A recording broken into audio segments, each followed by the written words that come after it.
What's up, Conference USA fans? Welcome back to another episode of CUSA Insider, the official podcast of Conference USA. I'm your host, Sarah Rudolph, and we have finished a great first weekend of football season. Week 1 is in the books, and we are going to talk all about that today, a couple more things, and then we're going to preview week 2 of football season for Conference USA. So let's get to it. Joining me here on set, we've got Josh Yonis back again. Josh, thank you so much for joining me to talk some football. It's a lot better having you here. No one wants to listen to me just talk about football all day long. People probably don't trust what I say half the time anyway. So the expert is in the house. Oh, yeah. Expert is hardly the best term to use, but, happy to be here. Happy that we kicked off and we're going. It was a lot of fun. So. It was definitely a lot of fun. Well, let's take a couple of minutes to recap what happened there in week 1. Obviously, we had 2 teams that started in week 0, so they already had a game under their belt, but all 12 of our teams in action in week 1. Let's start with Thursday. We had 2 games that fired off on Thursday: Delaware State, UCF, Jacksonville State. I know we have a lot to say about that one, but let's go ahead and start with Delaware State, their first FBS win as a FBS school. Yeah, it was kind of fun to have, them as one of our first games of week 1, just to get a taste of, our newest member on hand. And it was a tough start to this game. They were delayed an hour because of weather, and the weather did not cooperate throughout the night. It was pretty drizzly throughout the game. And then on the opening possession, you lose starting quarterback Zach Marker to what I fear is probably a season-ending injury.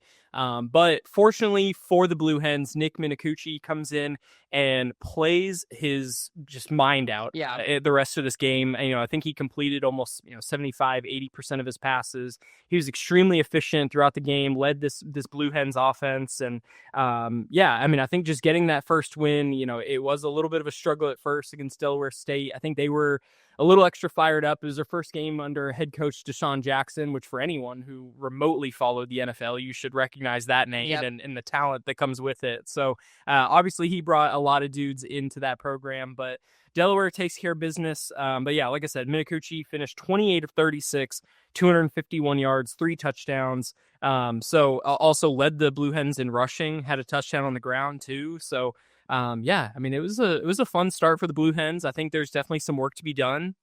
They have a big test. We'll get into recapping this next week, but a big test playing a Colorado team, playing Prime, all the, everything about that program. But it was a good start. Yeah, good start for sure. And we talked about this in our Delaware preview, but Nick Minicucci already had some playing time. It's not like this was his first time under the lights, not his first time on the Delaware field. They were familiar with him already. So, like you said, unfortunate for what happened to Zach Marker. Wishing him the best. I hope you're wrong that it's a season. I also injury. But if it is, Nick Minicucci obviously showed that he can get out there and play for the Blue Hens. So the other game that was also delayed on Thursday evening was UCF Jacksonville State, which up until the fourth quarter there, things were going great. We were excited. There was a lot to be talked about in this game, but it just didn't go the Gamecocks' way. Yeah. There was definitely some things in this game that are some positive takeaways. It was definitely encouraging. I think these kind of games, when you look last year, the past couple years for Conference USA, have traditionally not gone like this, a 17-10 loss, right? And feeling encouraged after a loss. But, that was how I felt about this one. And with Kennesaw, we'll talk more about them in a second. But, they moved the ball well. I like some of the pieces they added in. Cam Cook, the running back position, we talked a lot about him with Mark Edwards and with Andrew Paul. I did shout out Mark Edwards on Twitter because he said Andrew Paul was also going to be an important contributor in this Jack State offense. He obviously scored their 1 touchdown later on in the game, but the defense was flying around. They were making good plays, and it really came down to a handful of plays in that fourth quarter. You think that maybe they get a first down, and in a Charles Kelly style, they continue the tempo offense. They run right up to the line, trying to get a playoff on fourth down.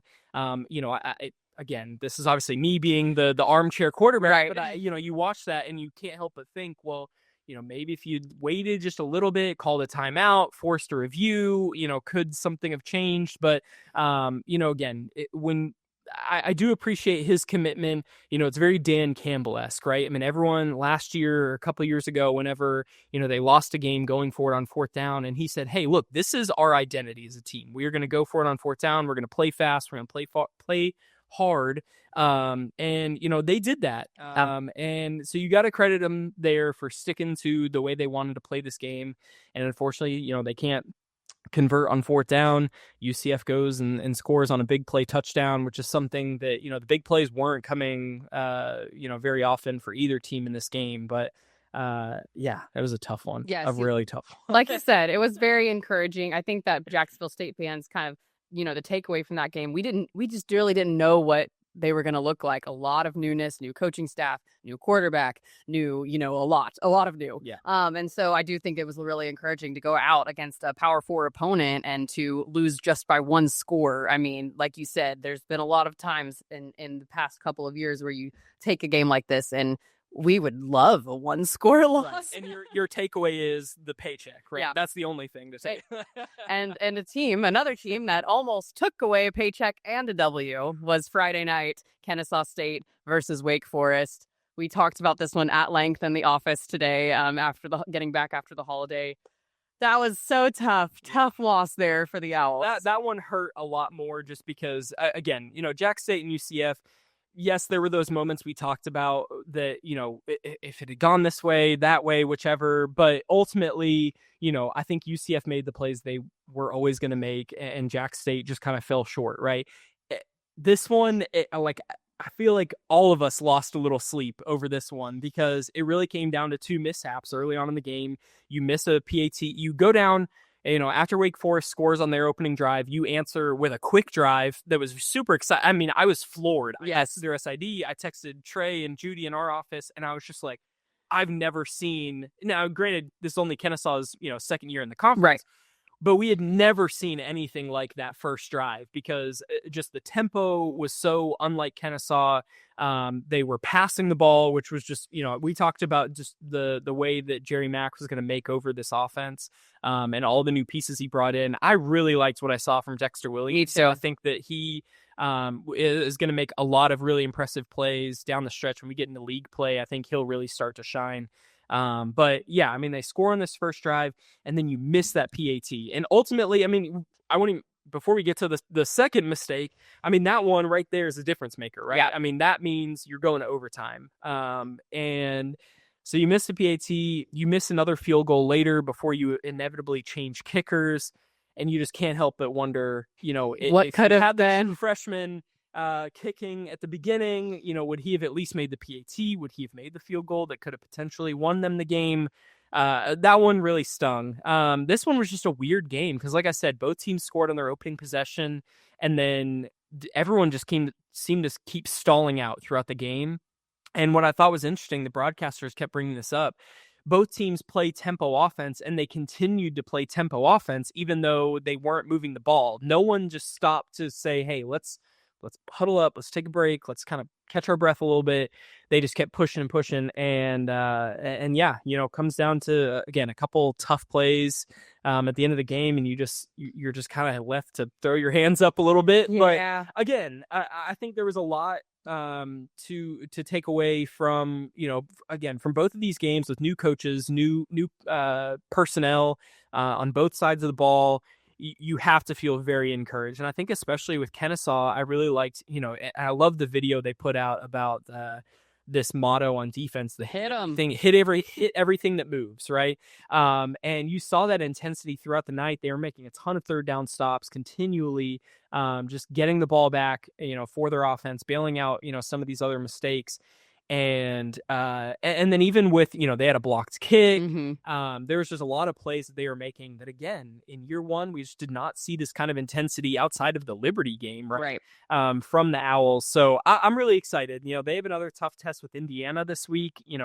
This is their chance to show, hey, that wasn't a fluke. We can stop the big boys so that when you get to league play or even when you get to some of these other non-conference games, they got a date with Arkansas State later on in non-conference play. Now I look at that game as like, that's a winnable game. Yeah. That's a game, or at least a game that they need to win. Mm-hmm. That I otherwise would have been like, toss up. Yeah. Right. But yeah, that one hurt. Yes. But other action on Friday, you had FIU, another coach or another team with a first year head coach that got their first win. Congrats to Willie Simmons on that one. That was another delayed one. I'm glad that, that weather just finally moved through on Saturday and we were able to play everything as scheduled. But FIU came out, and, we were talking, and I don't know, maybe we shouldn't draw too much attention to this, but again, when you're comparing the past to now, FIU historically has really struggled in these FCS games. Mm-hmm. They've had a couple near losses. Last year they lost to Monmouth. Yeah. But I bring all that up to say that they came out and raced out to a 28-6 lead and eventually won 42-9. So they said, hey, we're not messing with that nonsense this year. We're playing a whole different kind of ball. I think the intensity is there. Obviously, we know what they have talent-wise with Keewan Jenkins, Keyshawn Owens, some of these receivers that I think really started to shine. But I think this running game is what's really going to stick out for them because, it was an all-hands-on-deck running game. Keyshawn Owens obviously was leading the way, but Devontae Lyons, Anthony Carey joined in on the fun. They each had, about 50 yards and had a touchdown each. So. Yeah. And one of your notes from this week that I loved seeing was 456 yards of total offense and almost an even split between the rush and the pass. So I thought that was really interesting because, we talked about a lot about Keewan Jenkins before we got the season started. Talked a little bit less about the running back room, maybe just because we weren't so sure about what we were going to see there. But obviously 233 on the passing side, 223 on the rushing side of the ball. So pretty much an even split there. Yeah. And I think we kind of knew with Keyshawn Owens, just because he has been there a couple of years now. I think what they need to build on here is they need consistent production out of Keyshawn Owens because Keewan Jenkins is not going to carry them throughout this year. Obviously he's still going to be, I think, on his way to another 3,000 yard season. Or I shouldn't say another. I think it'll be his first 3,000 yard season. But they're going to need a lot more help from this running game to, kind of complement each other because when you get in those games where, if you play a defense like Kennesaw where, you're constantly getting pressured or, you're playing another defense where you just can't get the pass going, you're going to need something else to lean on. So, definitely encouraging to see that, hey, they have equal talent here to be able to move the ball in different ways. But all right, one more to cap off Friday. Unfortunately, it was another loss for us, but UNLV at Sam Houston, a 38-21 final score. There were times where it looked a little bit worse than that. I won't lie to you. But I don't know. What did you think? This was one that obviously, we had two really big non-conference games between that one and the Utah State UTEP game where we had a chance to, get a win over another G5 conference. And I felt better about this one just because I was still somewhat encouraged by Sam Houston against Western Kentucky. I think Western Kentucky is just that much better this year. But so this was kind of the chance to see, all right, how do they come out? And, the first few drives with Hunter Watson weren't going as planned. And so Phil Longo makes the decision to bring in Mabry Matoyer. And from the get did not go well. Now I didn't totally agree with making the change there. I think Hunter Watson was, far and away your best player on offense in week 0. And to kind of bail on him in that moment, I was like, and then again, hindsight 2020, Matoyer ends up throwing a pick 6 that I think completely flips this game because it kind of, got it a little out of hand for Sam Houston because then you fast forward in this game, Sam Houston had a slight chance to come back. It was 31-21. UNLV goes on and scores another touchdown, kind of puts it out of reach. Mm-hmm. But, I'm not ready to give up on Sam Houston. I think that the talent is there. With a new coach, a lot of new guys around the offense, around both sides of the ball, right? Because, defensively, we talked about how they had 0 returning starters.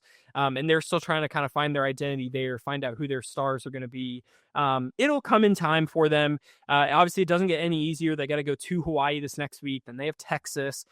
And then, it's a grind in this non-conference slate. But when they get to league play, I still think that there's 4 or 5 winnable games here. So now if you go get this Hawaii game and kind of surprise some people, then you're still talking about them being a bowl team at the end of the year. But that was a tough one. I'm not giving up on them either. I still think they're just figuring stuff out. You never know that mid-season form once we get get there. I still think that they've definitely got 4 or 5 conference wins that they could rack up, and then hopefully you get one in non-conference and you find yourself in a bowl game at the end of the season. So we will see. We're not giving up on you there, Cats. I promise. All right, let's go ahead and get into Saturday. We had, let's see, is it 5? No, 7 matchups on Saturday, and some really good flashes of brilliance. I don't know, where do you want to start? Because for me, I think I want to start with WKU, but I'll let you go where you may. Yeah, I mean, I just kind of talked about how, I mean, everything's there for him, right? I mean, we now know what we're going to get from Maverick McIver. There's no doubts about whether or not he's going to step in with the, I've kind of talked at length. It's in my notes about how, it's the same script, new chapter, right? That they bring in an offensive coordinator and a quarterback from an FCS school, and it is paying off. They're averaging 400 passing yards a game. They have 9 passing touchdowns through 2 games. Like, they're good. Maverick McIver had 275 yards of passing offense in 2 quarters. Yeah. I mean, at halftime, he was putting up numbers that kids would dream of hitting in a full college football game. 275 yards, 5 touchdowns, which was the most in a half, actually, since Austin Reed had done it late in the year in 2022. So another great name that he's following in the footsteps of in that WKU signal caller role. But I mean, they scored touchdowns on 6 of their first 8 drives in this one. They had 338 yards at halftime.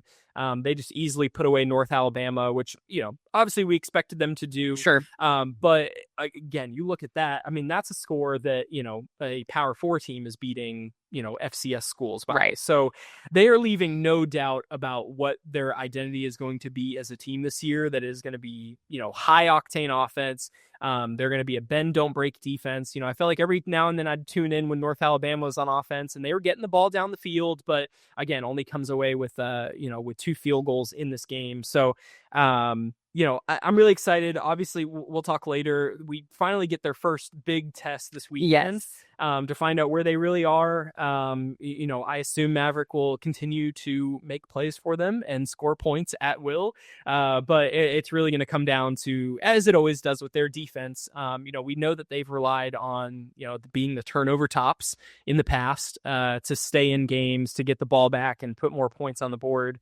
That's going to be one where, we're going to find out if they can still manage to do that. But all right. Big win for the Tops. Just kind of highlighting some of the other FCS games here. Liberty overcame kind of a slow start in that one.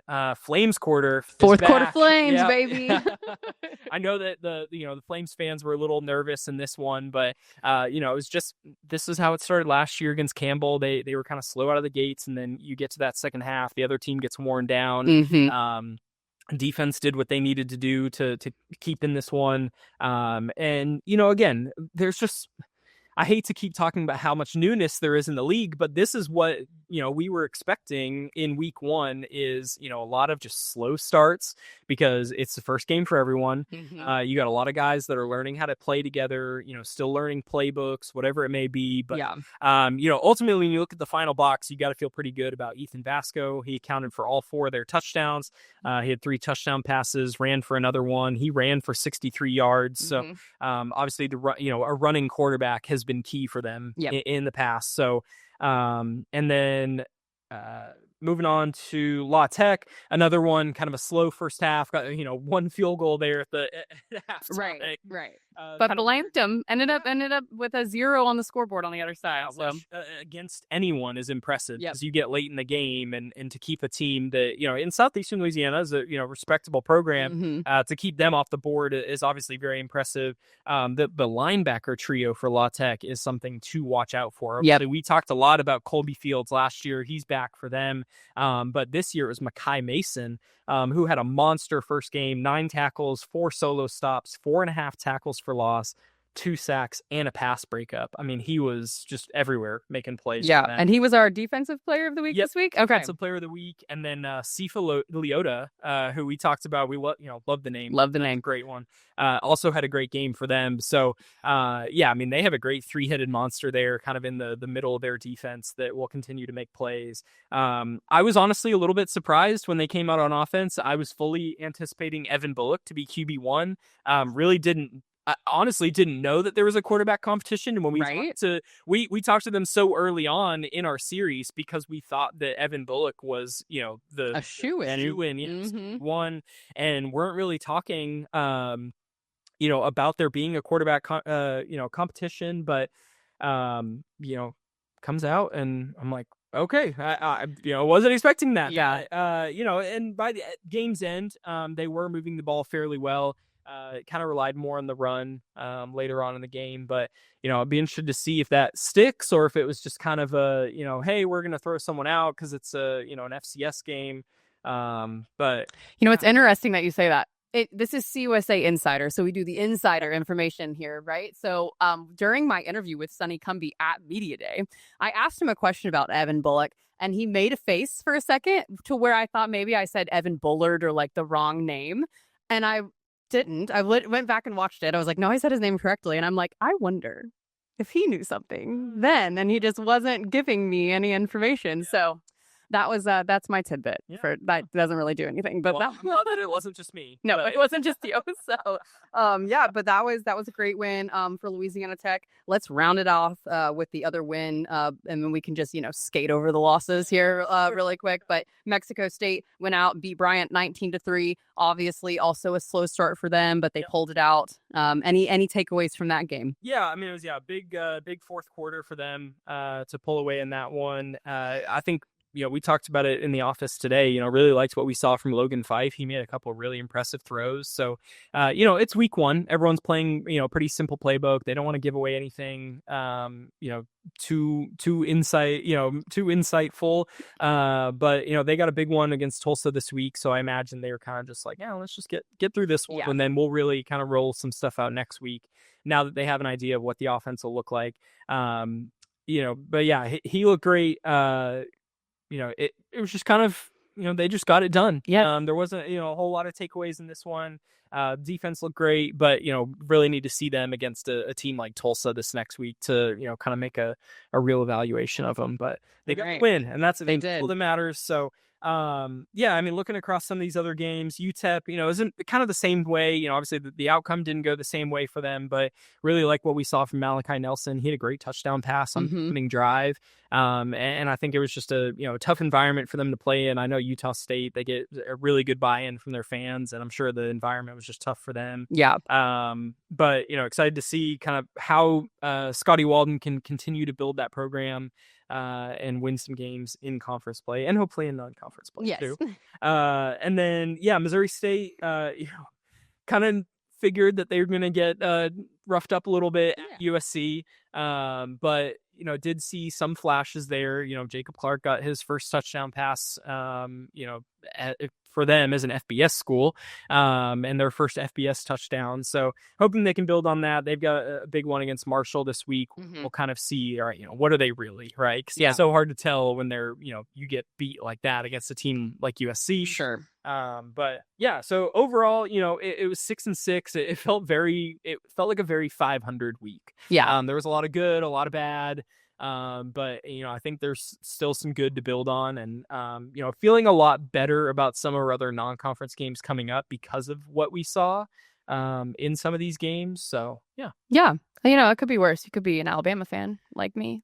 I tried so hard. I tried all this time. We haven't said anything. Even my intern, Elizabeth, who is a Florida State grad. I was waiting for her to say something to me. Has not rubbed anything in to Sarah today. We just really gave her moment of silence. Thank you. You got to laugh at yourself sometimes. So, yeah. All right. Well, week 2, we're going to talk about that a little bit later, but hopefully we see you better than 600 week. I don't know. I mean, it's 500 week, 6-6, not 600 week. 6-6 weeks better than 500. But we will see. We have a fun new segment that we're going to talk about. So we are going to share our top podcast. It's new to the podcast. Yeah. This is true. If you follow us on social media, just Conference USA on social media, then you have seen this before. But we are going to run down our top 5 plays of the week now for you. Number 5. Cam Franklin's scoop and score against Southeastern. Yeah, and this was like huge turning point for Southeastern in that big second half that we talked about. You just felt like this defense, as well as they played all night, they needed a big turnover like this, get 6 points on the board, and then they went back out there, continued to pitch their shutout throughout the game. So, Yes. yeah, this is a great one. All right. Number 4, Keyshawn Owens, rushing touchdown. Only going down at the 2. Oh, no, sight. Now, he just rumbles his way in. I mean, this is what I love about, the big boy running backs. We'll get to another one here in a second. Oh, yeah, here we go. Maverick McIver. 78-yard touchdown pass to KD Hutchinson. And shout out KD Hutchinson. He was on the, the athletics freaks list. And these are the kind of things that you expect from him. He's kind of a smaller bodied receiver, but he will make some insane plays. He's got great balance to be able to stay on his feet for some big play touchdowns like this. You can definitely expect more from him like that. This is the one you're waiting for. Oh, this is so exciting in the moment watching this one. Coleman Bennett just sheds the defenders, rumbles in for that first touchdown. Man, I was just so excited after that one, just seeing how well that Kennesaw State offense moved. And to see, just the grit and, man, like. This is like a joystick touchdown. It's like, yeah, that's it. Let's go. I loved it. All right, here's our number 1. Kyle Duplessis, one-handed catch. Oh, it's beautiful. Wait till you see the replay angles. They are fantastic. I mean, look at this. Just one hand diving right on the sidelines. I mean, yeah, just the incredible vision there, the great hands to be able to pull that one in. We were talking about this one live on Friday, and I could pull up the text. I literally told Dane and Eric, I was like, yeah, that's going to be on top plays. I figured it was going to be number 1, but I was like, I'll hold that, it's Thursday. Yeah. I'll hold that hope that maybe there's something else on the other 2 days. No, that one stuck, and it was still number 1. So love it. Shout out Delaware. First top plays of the year. They are number 1 in their first year in the league. How about that? And they got an offensive lineman of the week. Yeah. They're already raking in the honors. That's awesome. I love it. Well, we have top plays segment for you each and every week here on CUSA Insider. So be tuned in for that. Well, coming up next, we have a great interview with WKU's Matthew Henry. So stick around for that. It'll be an interview with Josh and Matthew coming right up. Welcome back, CUSA Insider fans. We are joined now by WKU wide receiver Matthew Henry from there in Bowling Green. Matthew, how's it going? It's going great. All right, already off to a hot start to the year, one of the few 2-0 teams in the FBS. You guys have been blazing the scoreboard so far. What has been the key to how you guys are clicking so far? Just really maintaining our focus through our practice Monday through Friday, just having that winning mentality, just going into Saturday and stuff like that. Just know we have teams in front of us and stuff like that, and just staying focused. So for those who didn't watch in week 0, you definitely missed a good one against Sam Houston. You kind of got it started with an insane acrobatic touchdown catch. Was that kind of the moment that you knew this year was going to be really special? Not really. Just knowing, like, it's all. I just thank the man above, like, just knowing that he just gave me a good, highly gifted talent. So just knowing that catch right there, that was not nothing made it to me. Just knowing that it's more coming this year. Let's talk a little bit about your background. You started off at Livingstone, went to Western Illinois for a year. Now you're up at the FBS level playing for Western Kentucky. What has that transition been like as you've moved up the ladder a little bit, and how is, kind of your preparations changed for the game? Just really, like, it's been a lot. It's been competition and stuff like that. Just knowing to take my talent more, even higher and higher and stuff like that. Just knowing that I can, more coaches and stuff like that can develop me at each level and stuff, just getting me ready for the next level. So just really coming from D2 to FCS and then now FBS, it's been a good experience and stuff like that. Just knowing, just getting to know coaches and stuff, just developing my game just to get me ready, just to get ready for the next level. When you were making your transfer decision to come to Western Kentucky, how important was it when you see, just the branding that Western Kentucky has in Conference USA, and then also just the ability that they have had to put guys in the NFL? I mean, we just saw Malachi Corley, wide receiver out of WKU, come out just a couple of years ago. He's on the Browns practice squad right now. So when you see that kind of stuff and realize that could be you, how important was that to choose the Hilltoppers? It was very important. Like Coach Hill, like Coach Hilton told me, we sat down and on my visit and we had that one-on-one conversation. We had looked each other in the eye and he kept it real and said, like, just the background of Western Kentucky and stuff, like the how many people that have got drafted out of here, like you said, Malachi and stuff like that. So that conversation I had with Coach Hilton, he told me like 1 year can change your life around, and he said I could be that next guy that get drafted out of Western Kentucky. So that was highly my, after that conversation, that was my decision that I'm finna be a hilltopper. What part of your game are you most proud of to this point in your career? And then what do you think is something that you're still looking to grow on throughout the rest of this season as you wrap up your college career? I'll say like the good things is really tracking the ball, like going to get everything, just really going to get everything out of the air. So like, and some things I want to develop on is really like just remaining humble. I say being more physical and more getting more separation, because on the next level the window gets smaller and smaller. So really just them two things is really being more physical on the perimeter and getting more separation. When we've talked to Western Kentucky, we've talked plenty about Maverick McIver, but we obviously wanted to give you a chance to get on the show, talk to us a little bit about yourself. But you and Mav just seem to be kind of clicking already. You got great chemistry on the field. What's the chemistry like for you guys off the field? It's very tight. Like off the field, we just hang out, watch a little bit of film, just watch like the mistakes we had in the game, some of the stuff we like miscommunicated and stuff like that. But I say that's my boy. If you had to describe you two as a duo in one word, what would it be? One word to describe us is, that's a great question. Cause it's a lot of one words that I could describe us, but you said just one. You can throw out a few. You can throw out a few if you want. I'll say dependable. I say a brotherhood for sure. That's really I have at the top of the mind, but dependable and brotherhood for sure. I like it. You went for the good, moral ones. I was kind of expecting you to jump out and say electric or, whatever, but I'm sure you guys are going to have plenty of plays like that too. Yeah, for sure. It's more coming this year. What's something about Maverick that maybe we haven't got a chance to learn about him so far in the times we've talked to him? That he is really humble for sure. Like whatever, after the game and stuff, he ready to put the game to bed and worry about the next opponent, and like just really like having the mentality of like let's win, not just on Saturday. Like let's win the day in the meeting room and stuff like that. Just knowing that like this the year, like we have to put like WKU more back on the map. So like that's really it. All right, I'll ask a few more fun ones. Just get to know a little bit more about you. Who's the toughest DB that you faced in practice? The toughest DB?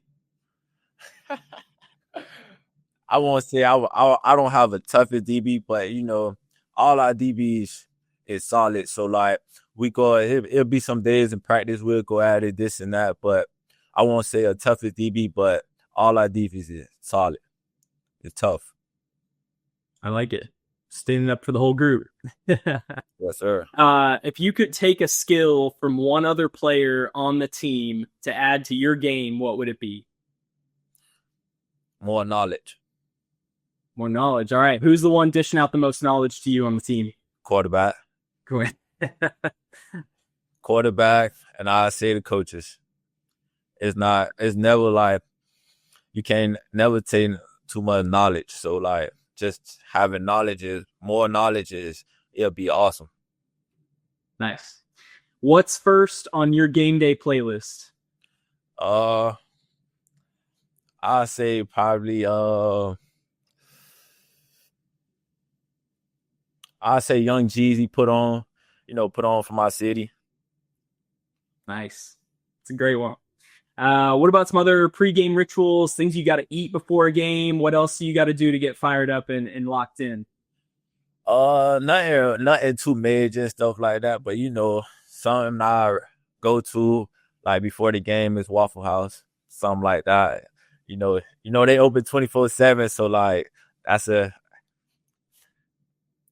name gonna be attached to me soon enough. So Waffle House would be a number one go to.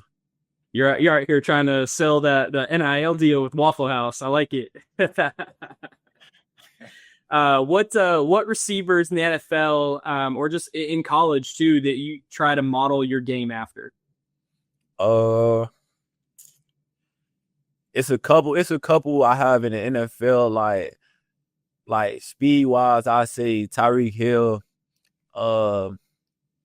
Like tracking the ball wise, I say AJ Brown.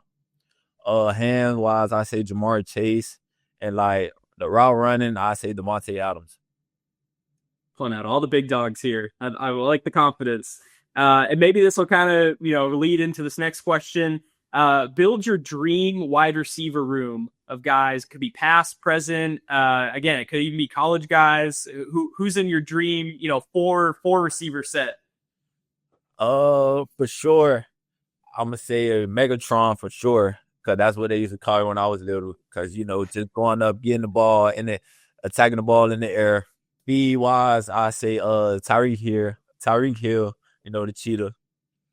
The route running, I say either Devontae Adams or Amari Cooper, and I'll put a little bit of Antonio Brown, just the toe tap king. So that's really it for real. That's a good one. That's a great group right there. All right. So let's get in a little off the field stuff with you.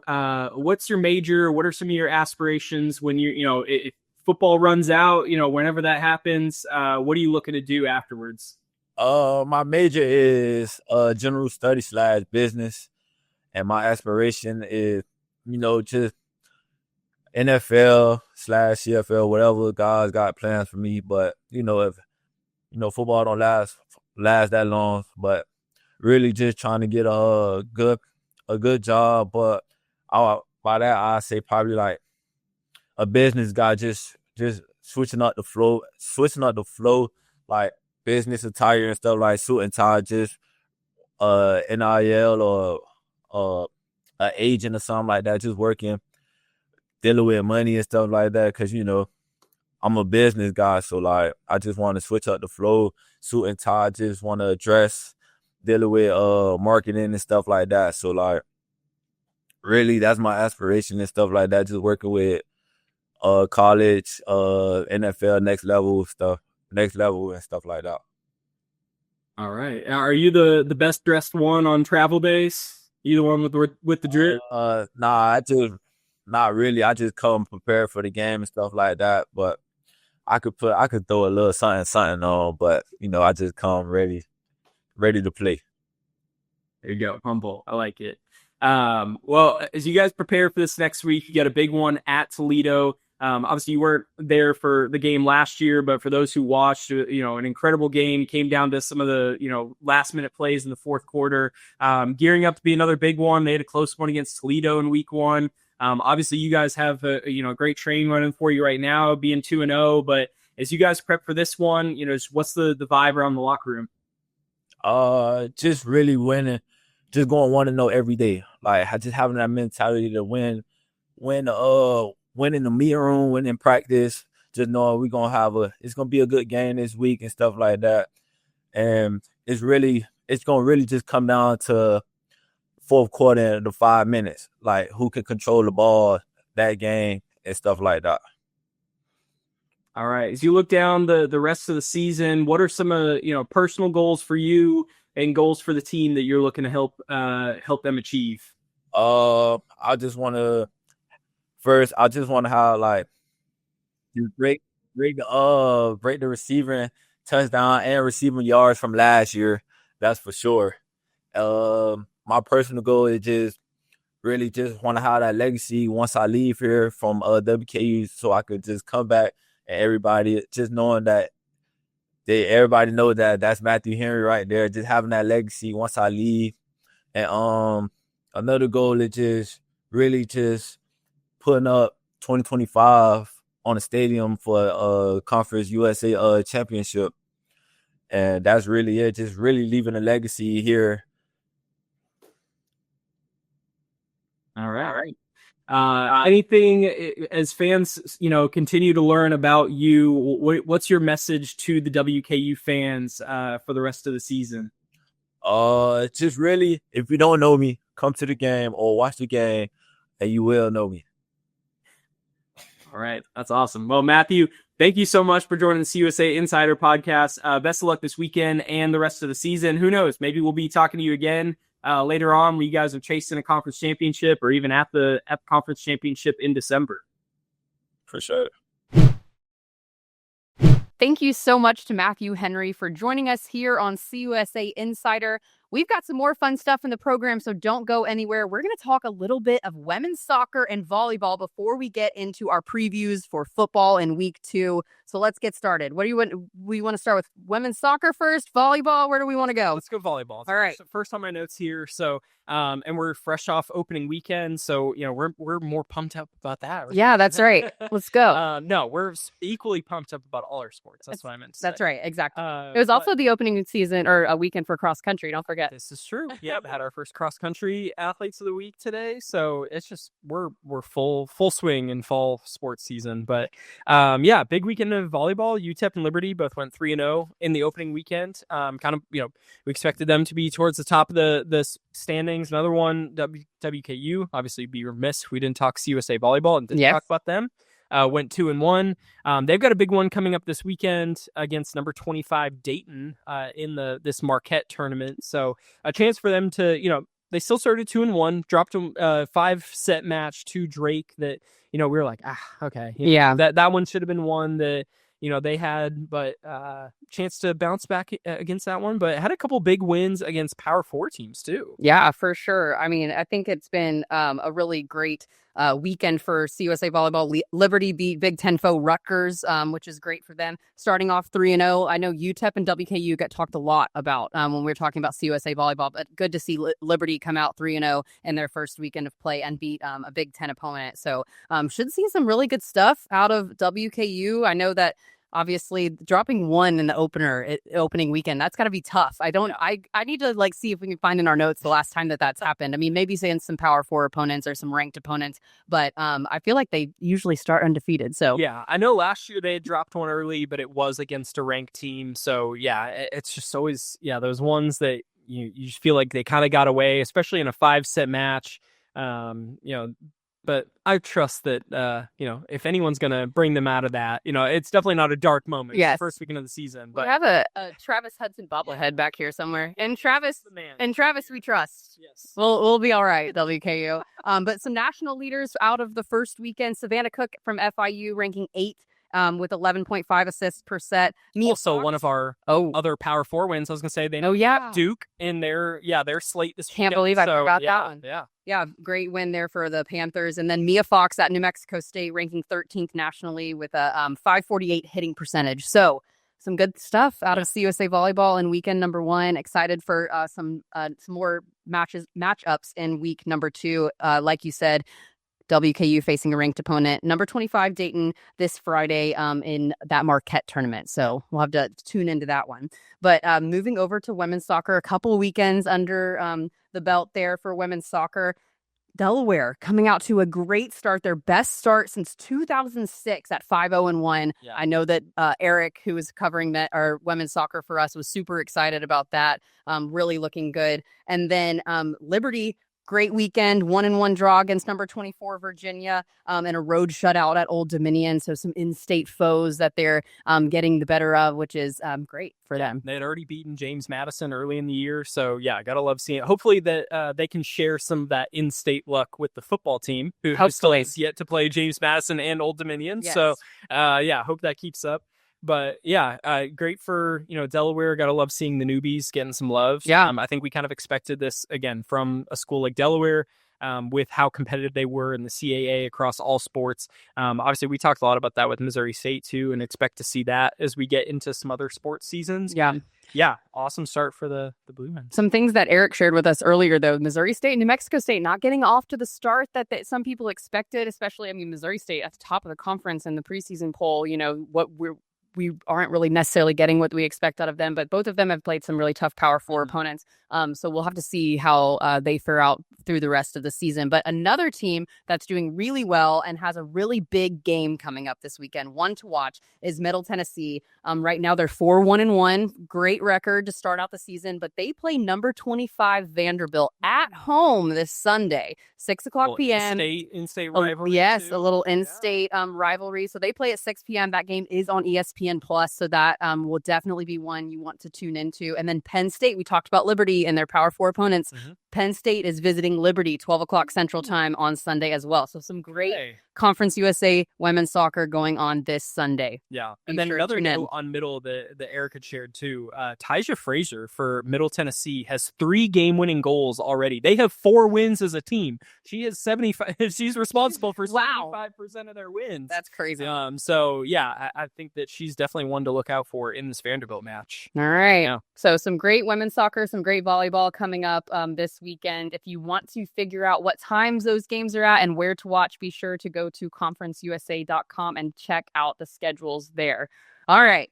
Speaking of schedules, we've got week 2 of football coming up. Let's do a quick little preview of these matchups that we've got all on Saturday this week. No Thursday, Fridays. We've got 11 games, including 1 conference matchup this upcoming Saturday. Yep. Yeah. So start off with with 3 games at 11 a.m. Nice and early. Everyone, get your breakfast, your brunch in, whatever. Your coffee or mimosa, whichever one that you would prefer. Both. Yes. In some cases. We got 2 teams, FIU and Kennesaw State, both playing at some ranked Big Ten opponents. So FIU at Penn State at 11 a.m. on Big Ten Network, Kennesaw at Indiana on FS1 at 11 a.m. as well. And then, Liberty Jack State. This is a huge one on the week 2 slate here. Last year it was a rematch of the championship from the year prior. We had Liberty and New Mexico State in week 2. Mm-hmm. This year we pit Liberty and Jack State, which, again, not a championship rematch, but obviously a huge matchup as you look ahead to the CUSA race for this year.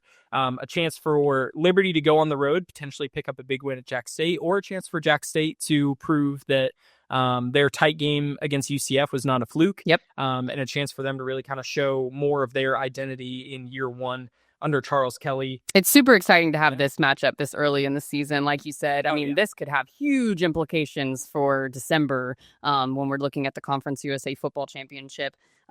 Great that it's on CBS Sports Network. You can watch it on live broadcast television. It's going to be awesome. And I'm sure they don't love that, again, if this ends up being the tiebreaker, right, in 9 weeks, because you lost in week 2 when you were still figuring things out and all that. I'm sure that the coaching side, they probably don't love it. We love it. We love it. I'm sure the nation will love it, getting to see this game, what hopefully we think should be a great game, and a really even matchup.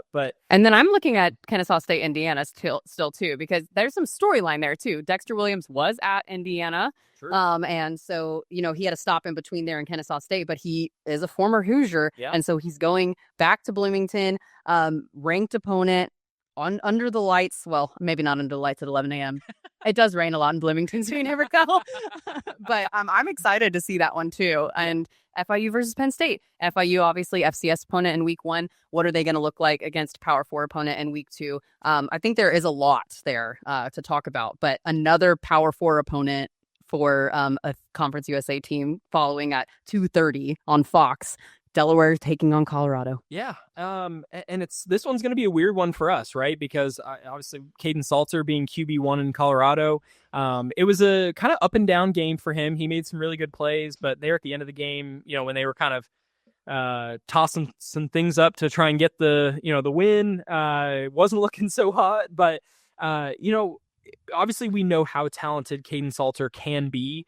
But we do also know that when, he's under pressure, when he's in those high pressure moments, or when he is facing the rush, he can make some mistakes. Mm-hmm. And, now we're kind of like, not that you'd ever root for a kid to make mistakes, but, if I'm the Delaware defensive coordinator or anyone on their defensive staff, I'm like, all right, hey, we need to be causing some mayhem this week because, if you are getting a couple of interceptions, if you get a strip sack of Caden Salter, that could be the difference maker, or at least keep you in the game a little bit longer.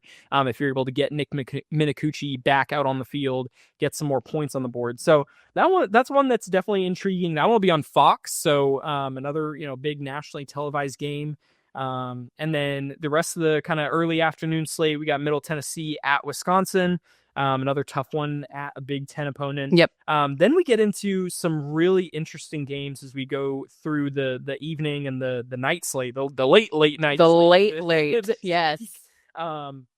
At 5:00, we got Missouri State at Marshall. Marshall kind of, again, they got throttled by Georgia in week 1, so not really sure what to really expect out of them.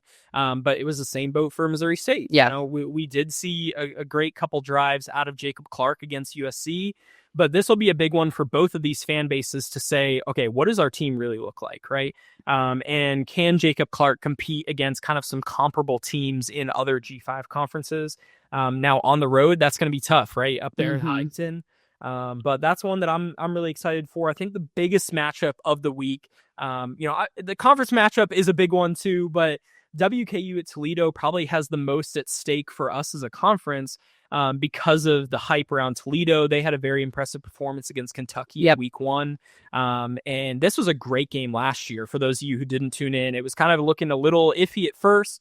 WKU got, I think back to that. There were 2 plays there that really turned the needle for them. They had a big Cole Maynard punt that Rex Robich ran downs at the 2-yard line. They end up getting a safety that really, again, kind of flips the table for them, flips the momentum. WKU came up with a couple highlight reel interceptions late in the game. So that one was a super fun one. Now it goes back up to Toledo this year. So they got to go on the road, try and pull out some magic in that one. And Toledo, I mean, thinking back to last year, there's some guys still on that squad who are wanting revenge against the Tops. So I'm excited, though, to see what Maverick McIver and that offense can do and see if we can get some, turnover Tops celebrations there on the sideline. Yeah, I don't envy their DB's room this week that's trying to figure out how they're going to defend against these guys. Because the other thing, obviously we talked to Matthew and we know that he had a huge game in week 1 against Sam Houston, still contributed a decent amount in the win over North Alabama before they kind of pulled the guys. But what I've noticed in this WKU offense is, maybe a couple of years ago, it was all Malachi Corley, right? Or it was all, plug in any of these kind of wide receiver 1 names that they traditionally had. Now, Matthew Henry definitely fits that mold, but they have a lot of these other guys like the Katie Hutchinsons of the world that are still getting, 2-3 catches a game. Right. So they were able to spread the ball out so much more this year with some of the guys they brought in that, you may think, all right, let's double Matthew Henry. Okay, well, now you got single coverage on Katie Hutchinson. Or, okay, you're playing cover 2 against these guys, but okay, now they've got, some other guys in the slot or Noah Myers in the tight end position that Maverick McIver's just eating them alive kind of in that short to medium range. Right. So, and not to mention Maverick McIver got pulled from the game last week, so there's not as much film on him as they would hope to have. So yeah, and I think WKU's been playing fairly progressively. They're taking some bigger shots and playing just kind of some dink and dunk offense. I don't think that they've really rolled out some of the big punches yet. Yeah. So this will be one where they're really going to need to lean on some things that they know Maverick can do well, assuming that they're going to be in a close game at the end of this one. All right. Another Power 4 matchup, Louisiana Tech at LSU. Always one to watch because you just never know. Although the Tigers looked very, very good against Clemson this past weekend. Yeah. My brother is an LSU graduate, went to LSU, very big fan. And he was telling me that the last time that LSU won their season opener, they won the national championship. So there's a lot of that happening. This is true. All the mojo. So yeah, that's a tough stat to to try and overcome. But who knows? The Bulldogs could ruin it for them in week too. I mean, I think what I'm watching for this one, obviously, we talked a lot about La Tech's defense. I mean, that's going to be key to trying to keep LSU off the board as much as you can, right? Now, I don't think that they have the offense they did in 2019, where they were basically fielding an NFL Pro Bowl roster as a college team. But yeah, I mean, they're going to need some guys to make plays on this defense to just try and get to that third quarter, right? To stay in the game. Give the offense a chance, give this Tony Franklin offense a chance to surprise some people. I'm by no means picking that La Tech is going to upset LSU this week. I think that this is their chance to show that they are a better team than people think. And in the same way that Southeastern Louisiana was able to hold with La Tech for that long in that game, I anticipate them, being able to hang in this game with LSU. I think we talked about it in their preview where, Louisiana is obviously such a tight-knit state, especially at the high school ranks. They have a ton of talent that comes out of the New Orleans area, the Baton Rouge area. Right. That, these rosters are full of those guys, and they know each other, right? One way or another, these guys know each other. So there's just that added edge, right? That, like, they don't want to go in there and get their tails, be in Death Valley. Yeah. I think there's going to be, it's going to be more competitive than people think. Yep. So love it. I'm excited for that one in the evening slate. And then Tulsa at New Mexico State, I kind of mentioned that, that one's going to be a great litmus test for them. You're at home again, get a chance to, again, roll out a little bit more with Logan Fife, the quarterback position, let him make some more plays. And then we finish the night, UT Martin at UTEP. I think this will be a chance for UTEP to get in the win column for a tough one week one against Utah State. And then if you're willing, stay up until midnight Eastern. You can catch Sam Houston at Hawaii. Kind of a bummer because I don't know that Sam Houston expected to be 0-2 on a spot. You thought maybe if you were 1-1, you'd have a little added motivation to go out. I mean, this is a tough trip. It's a tough trip to go out to Hawaii and try and beat them. You're going to be tired. You're going to be disoriented because of the time change and the travel and all that. But we'll see. Yeah, we'll see. CUSA After Dark is back. If you're an OG Conference USA person, then you know what CUSA After Dark is. Lots of baseball games that happen after midnight. Some football. This is not the first time we've played Hawaii at Hawaii in the last couple of years. So I was gonna say there's been some other times where we were forced to play that late in the night. We had like Liberty, East Carolina that had a 3 or 4 hour lightning delay, and I had to stay up and watch that one because that one had obviously a lot more on the line with Liberty being undefeated at that point in the year. But big week 2 slate. I'm excited. Yeah, should be some good stuff. So we've got football all day for you from 11 a.m. Central Time to 11 p.m. Central Time, and it's going to be a lot of fun. So if you want to make sure that you catch all of the action, be sure that you are following us on social media, Twitter or X, whatever you want to call it, and Instagram at CUSA Insider Pod. If you want to catch all of these episodes, please watch and enjoy being able to see us on video. You can find us at YouTube. On YouTube, you just search Conference USA, and we've got a CUSA Insider podcast playlist right there on the homepage for you. But if you're one of our audio-only listeners, you are more than welcome to still listen to us on Apple, Spotify, and Amazon Music. All right, everyone, that is it for me today. Thank you so much for listening to CUSA Insider, the official podcast of Conference USA. I'm Sarah Rudolph, signing off.